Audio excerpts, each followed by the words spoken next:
Bem-vindo ao Sim ou Não. Esta semana analisamos o estado atual do SNS e perguntamos: a nova reforma do Serviço Nacional de Saúde resolve os problemas da saúde gerida pelo Estado? Outra forma de perguntar: o SNS deve cooperar mais com o setor privado, por exemplo, sobretudo nestes picos de urgências cheias e de longas horas de espera?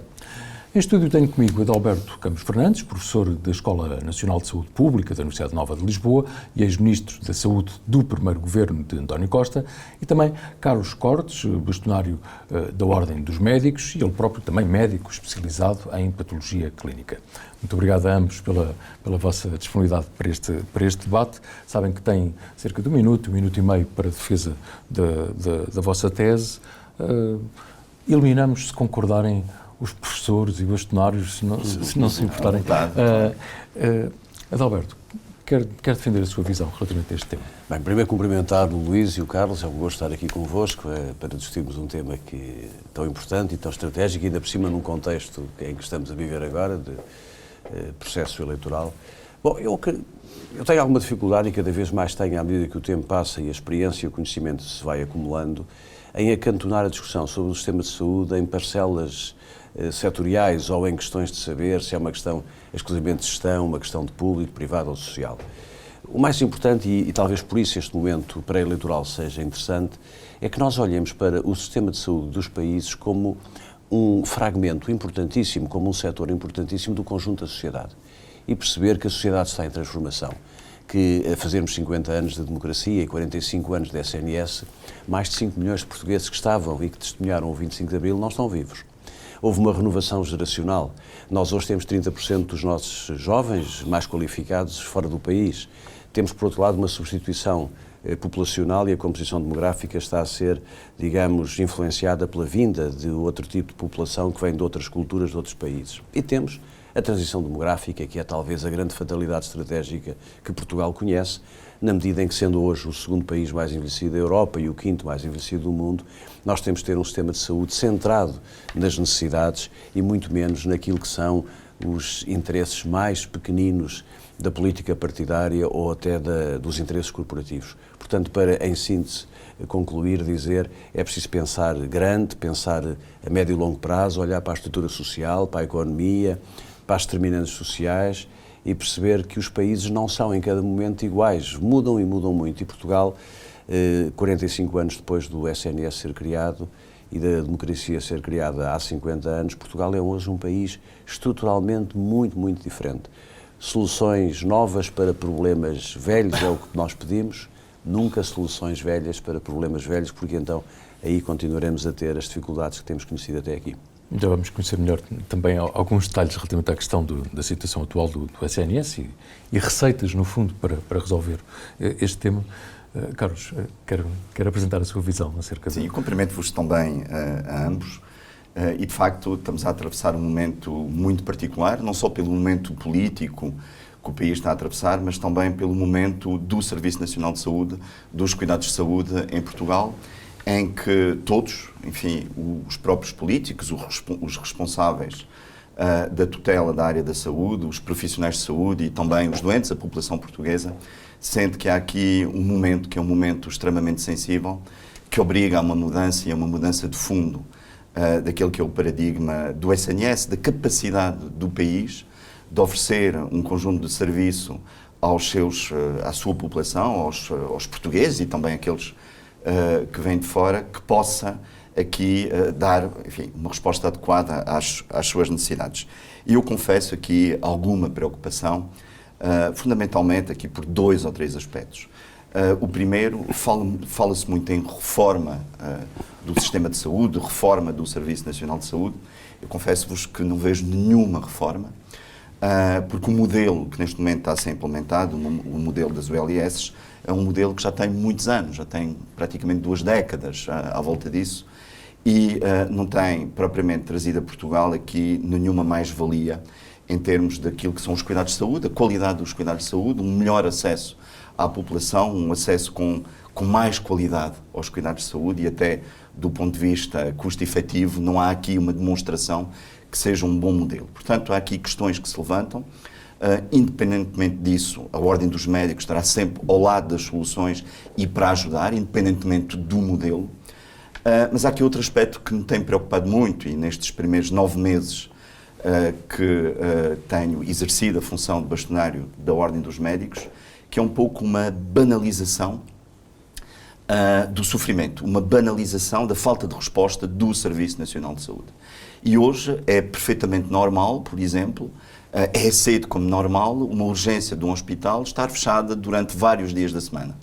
O Adalberto Campos Fernandes, que foi Ministro da Saúde, no tempo dele, se uma urgência hospitalar fechasse sequer um dia, era um escândalo nacional.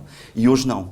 Hoje nós temos aqui um conjunto de dificuldades, de falta de resposta do Serviço Nacional de Saúde e referiu ainda há pouco um momento também muito particular do ano que estamos a atravessar, da época de inverno, portanto com mais recurso aos serviços de urgência, mais patologias, descompensações de doenças crónicas, infecções respiratórias. Nós sabemos que muitos hospitais não estão a conseguir dar resposta. Nós temos hoje hospitais que não têm nenhum médico hospitalar no atendimento da urgência. Não tem nenhum médico hospitalar. Tem médicos, por exemplo, de saúde pública, médicos de medicina geral e familiar, que não estão vocacionados, obviamente, para o atendimento hospitalar. Eles têm a sua área de diferenciação, que é fundamentalmente nos cuidados de saúde primários, nos centros de saúde. E hoje isto parece, é aceito como uma normalidade. Um doente que tem que esperar 12 horas ou 24 horas para ser atendido num serviço de urgência, parece que hoje é algo de perfeitamente normal. Portanto, eu acho que nós estamos a caminhar num caminho muito, muito perigoso, onde não há previsibilidade. Nós damos uma resposta aos acontecimentos em cima desses acontecimentos e o Estado, enfim, o Governo, o próprio Ministério da Saúde, tem que ter uma capacidade de planeamento das suas necessidades. Em todas as áreas, nomeadamente, e eu terminaria aqui com isto para depois também dar a oportunidade de aprofundar um pouco este tema, naquilo que são os recursos humanos em saúde, que do meu ponto de vista é dos principais problemas que está a sofrer neste momento o Serviço Nacional de Saúde. Alberto, o Carlos defende e é público uma reforma, tem defendido uma reforma de fundo. É necessário uma reforma de fundo para o Serviço Nacional de Saúde? Ou, na sua opinião, o que é que explica o que é que está a acontecer atualmente? Porque estes meses parece que foi uma derrapagem total, as pessoas estão... Sabe que eu considero que os países devem ter uma matriz reformista. Não o acompanho e, aliás, nisso até divergi de posições que o Primeiro-Ministro ainda em funções várias vezes referiu, de que ficava preocupado quando ouvia falar de reformas. Eu acho que isso não é um posicionamento adequado, na medida em que se um país, se uma empresa, se uma estrutura não tem uma preocupação de regeneração contínua, de transformação e de melhoria contínua, estagna e entra de facto em perca. E, portanto, eu percebo que politicamente, para contrapor a determinado tipo de posições que os partidos vão tomando, isso seja ser dito, mas não concordo. Também não concordo com as chamadas reformas fast food, quer dizer, nós não temos, cada vez temos um problema, o que é que fazemos? Fazemos fugas para a frente e inventamos qualquer coisa. Inventámos a direção executiva. Claramente porque naquela altura havia um constrangimento muito grande, havia uma grande pressão e foi no fundo um coelho de tira da cartola, porque parece que em Inglaterra havia uma coisa parecida e o que é que nós criámos? Criámos uma estrutura paralela ao lado de algo que já existia, a CSS. A CSS neste momento não sabe muito bem o que faz e as ARS, e bem, foi preparada a sua extinção, mas de uma forma um pouco precipitada. Estas coisas, quando se mexe, e aí até concordo com o Carlos, quando se mexem ao nível das reformas, há diferentes tipos de intervenção, mas quando se mexe numa malha administrativa que tem décadas, complexa, nós temos que ter um planeamento, um faseamento e uma execução temporizada desse mesmo tipo de intervenção, porque senão geramos o caos e geramos a ineficiência e geramos a duplicação de estruturas. Portanto, reformas sim, uma atitude reformista do Estado e da sociedade sempre, mas não confundir reformas que são verdadeiramente transformacionais, que substituem o mal pelo bom e que trazem valor com operações de cosmética administrativa ou política para, muitas vezes, resolver problemas do momento. Eu, aliás, noto com alguma simpatia aquilo que o Carlos disse em relação, se no meu tempo, e eu não sou nada nostálgico daquela ideia do meu tempo é que era bom, não, eu acho que o tempo moderno é sempre melhor que o tempo antigo, mas se no meu tempo, já não digo do Paulo Macedo, mas se no meu tempo, porventura, acontecesse o que está a acontecer agora, o governo tinha caído. E isto ele tem razão. Isto tem que ver com aquilo que foi... Mas parece que há uma apatia. Mas, Luís, não é apenas na saúde. Luís, repara uma coisa, desculpe eu agora sair um bocadinho do perímetro da saúde. Eu vejo muita gente a carpir lágrimas de crocodilo pela extrema-direita estar a crescer da maneira que está a crescer, como se a extrema-direita aparecesse em Portugal por obra e graça do Espírito Santo. Claro. Não, a extrema-direita aparece em Portugal negando a democracia porque os políticos tradicionais se foram viciando na banalização, na relativização, no digamos isto amanhã passa, isto não tem problema nenhum. E agora vir falar, por exemplo, da decência ou de quaisquer outras coisas relacionadas com isso, é preciso ter muito cuidado, porque muitas vezes isso pode até despertar sentimentos de maior indignação e de maior revolta.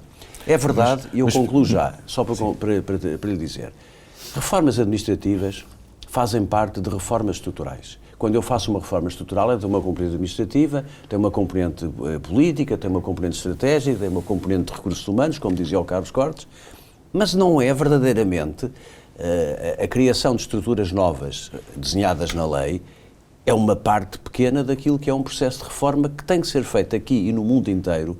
São reformas que duram entre 5 a 10 anos.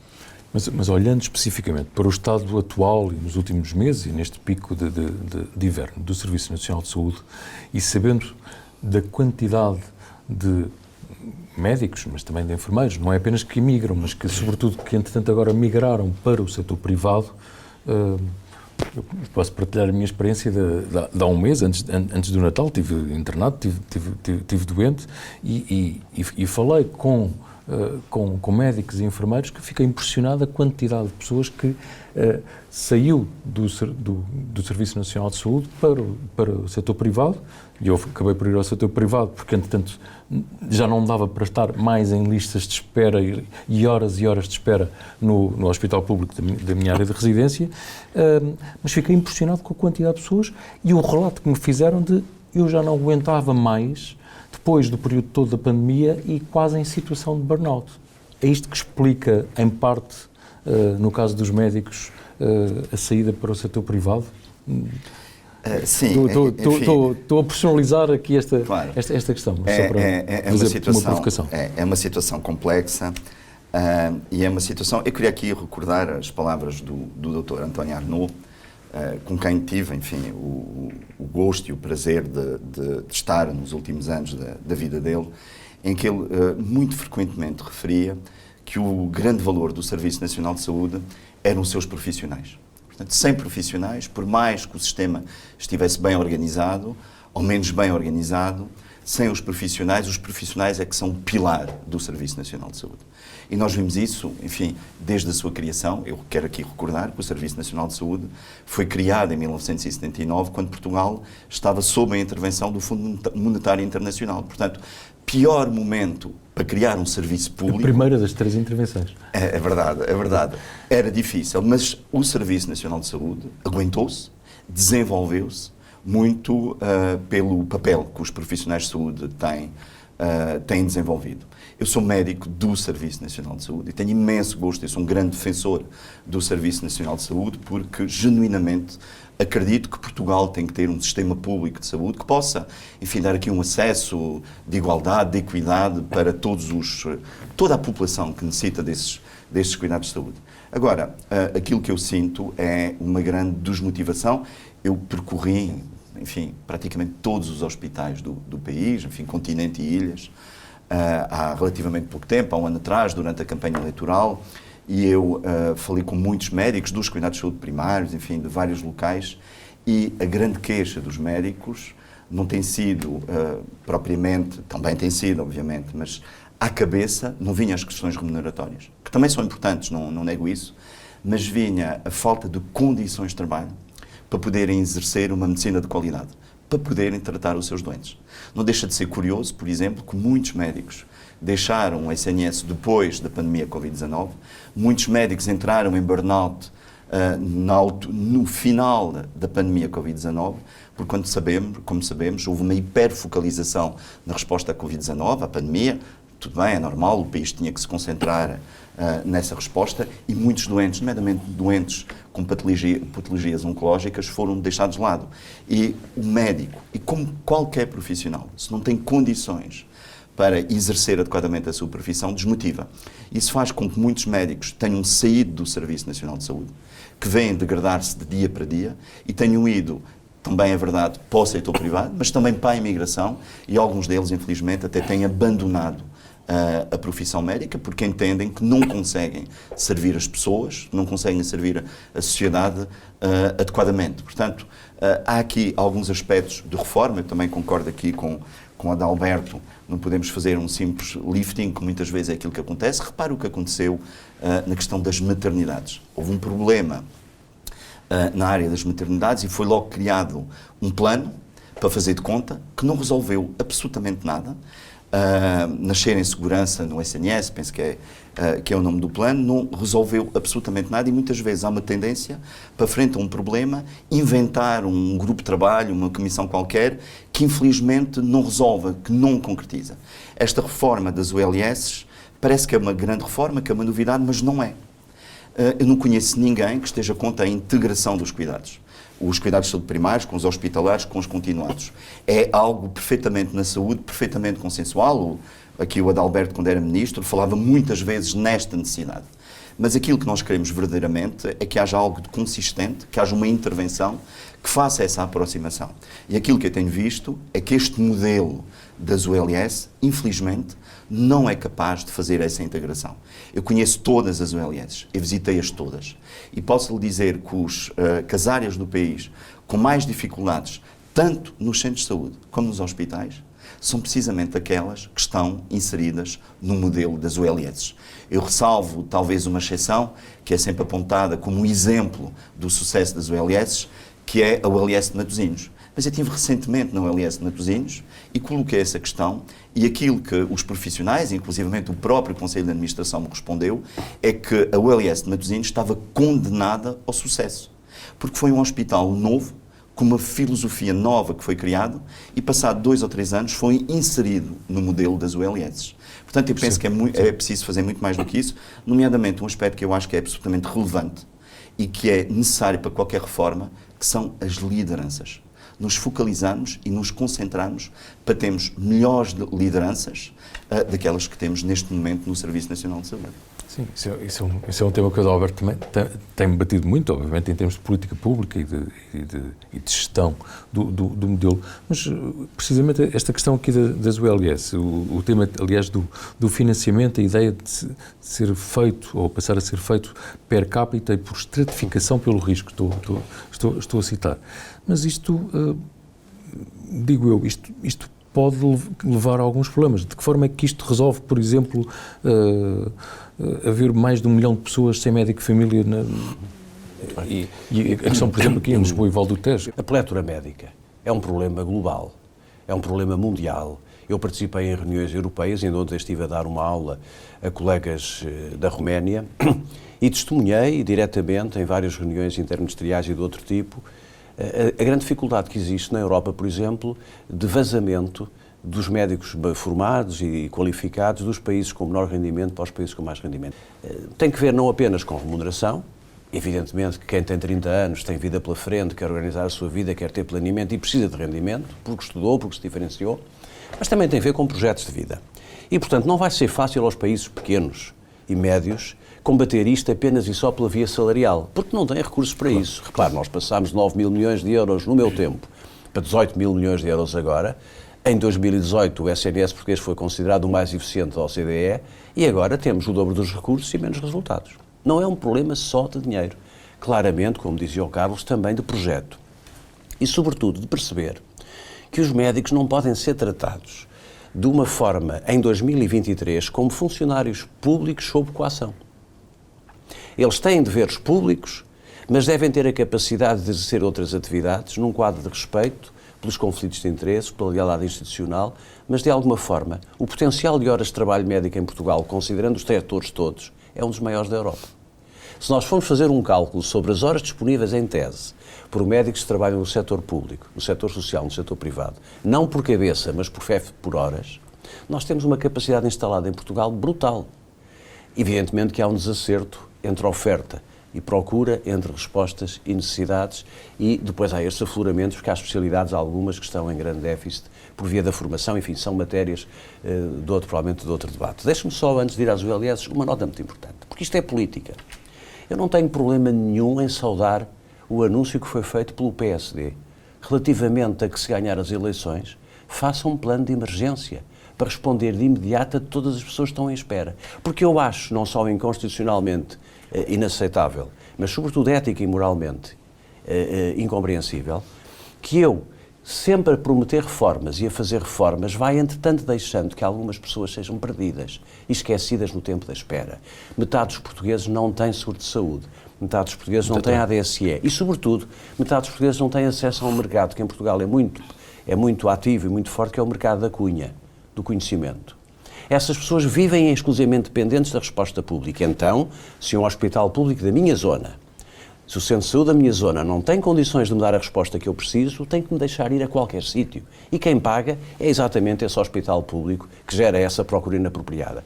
O Partido Social Democrata anunciou um plano de emergência, se eu bem percebi, e isso até me foi explicado, é que quem está em espera tem, em 6 meses, uma resposta identificada e atribuída. Isso é, de facto, importantíssimo e espero que os outros partidos, o PS e os outros partidos, possam acompanhar esta ideia. Quanto às ULS, sim, até falamos da questão dos centros de saúde, a ideia em si, do ponto de vista técnico e teórico, é adequada. Eu só não concordo de todo com a precipitação, e eu já disse isto aos próprios, que foi feita de considerar hospitais universitários ULS. Não apenas porque eles não são unidades locais de saúde, são unidades nacionais de referenciação, são hospitais de escola e são repositórios de ciência, de investigação e de inovação, e onde a captação, mesmo ajustada pelo risco, tem um problema, mas pior do que isso, porque nós estamos a criar monstros orçamentais de quase 1.000 milhões de euros que são ingeríveis e têm um risco para a despesa pública brutal. Nós não temos nem gestores que estejam suficientemente treinados para lidar com este risco orçamental de uma empresa com 1.000 milhões de euros, sabendo que na saúde isto não é um banco. No banco e numa companhia de seguros existem alguma certeza dos fundamentais da própria lógica da empresa. No setor da saúde, não. As ULS têm, no entanto, e o Carlos também concorda com isso, uma virtude. Tendem a encontrar uma equipa conjunta, uma integração total de cuidados, uma relação entre equipas, sem diferenciação entre médicos de hospitais e médicos de cuidados de saúde primários, com os cuidados continuados envolvidos, pondo o doente no centro do sistema, com um sistema de informação integrado, simples, em que a pessoa circula e flui, e há de facto esse espírito de equipa. Acho que sim, que as ULS deviam ser feitas como nós tínhamos pensado, faseadamente em 3-4 anos, para hospitais de média e de pequena dimensão, não descurando aquilo que foi dito. Não há ULS sem médicos, sem enfermeiros, e sem recursos, e sem obras, e sem equipamentos novos. É um bom caminho. O financiamento ajustado pelo risco induz eficiência, mas não podem ser castelos que se transformem em oligopólios públicos, que rejeitem a colaboração com o setor social, com o setor privado, e que, mais uma vez, o que sejam é instituições pesadas, burocráticas e administrativas, em que a pessoa bate à porta e a porta está fechada.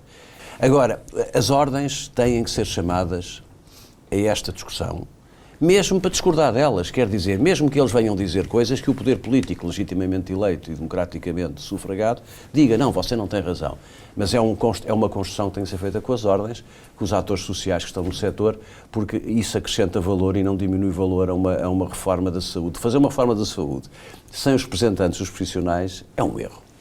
Ainda no domínio deste modelo das ULS e de hospitais e da questão de centros de saúde, o que é que médicos portugueses dizem sobre, muitas vezes, a ideia da partilha dos dados, portanto, entre hospitais e centros de saúde, supostamente, obviamente, funciona bem, porque se eu fiz análise, se fiz um raio-x, etc., portanto, isso deve estar tudo no sistema, mas aquilo que se conhece é que muitas vezes há queixas dos utentes, dos doentes, quando vão a um determinado centro de saúde. Não, esses dados estão lá no hospital, isto não deveria estar a funcionar capazmente, porque imagino que isso perturbe bastante o trabalho do próprio médico num centro de saúde.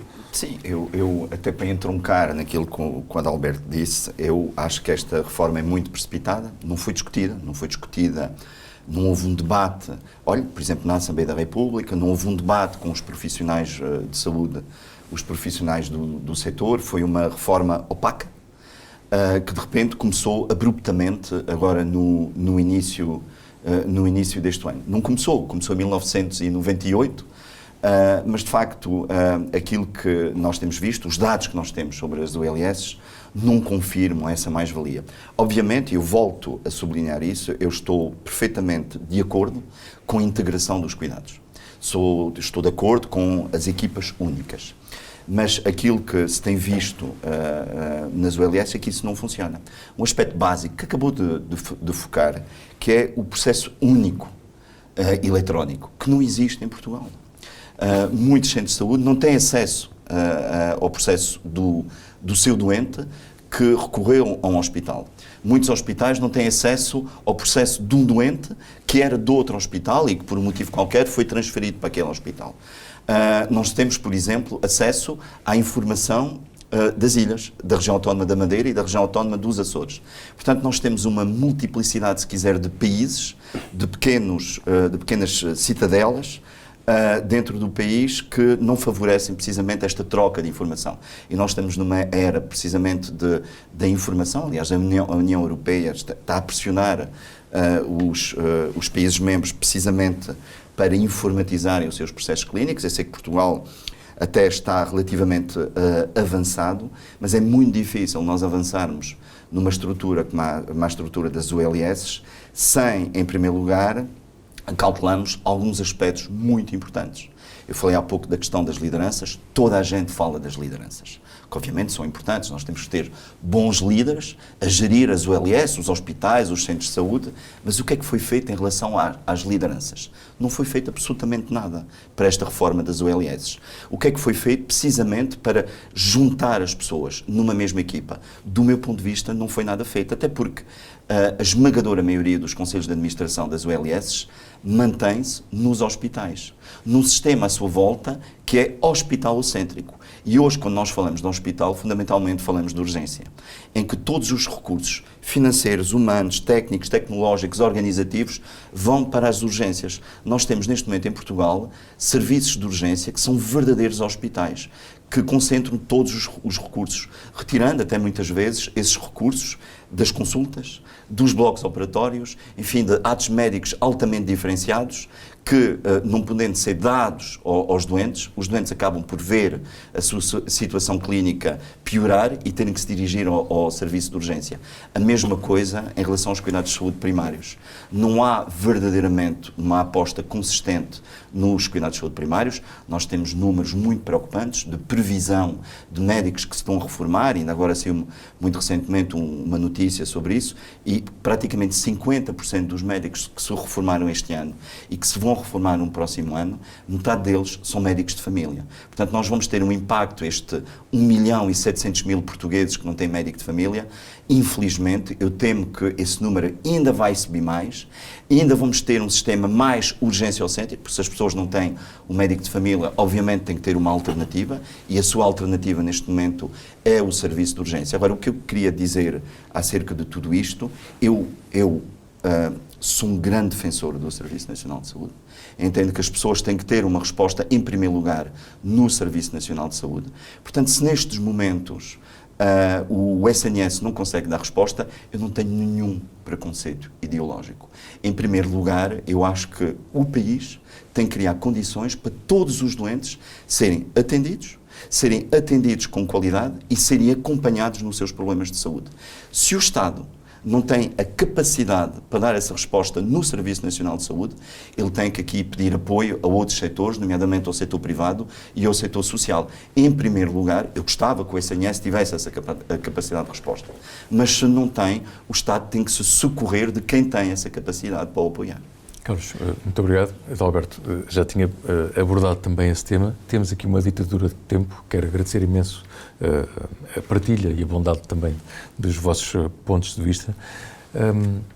É tudo. Já sabe que pode ver o debate sim ou não no site amanhã.pt, na Euronews, fica disponível no canal YouTube em português, da Euronews, ouvir o podcast, sim ou não, e, claro, ler no jornal Portugal Amanhã, que sai à sexta-feira com o Sol. Conto consigo na próxima semana.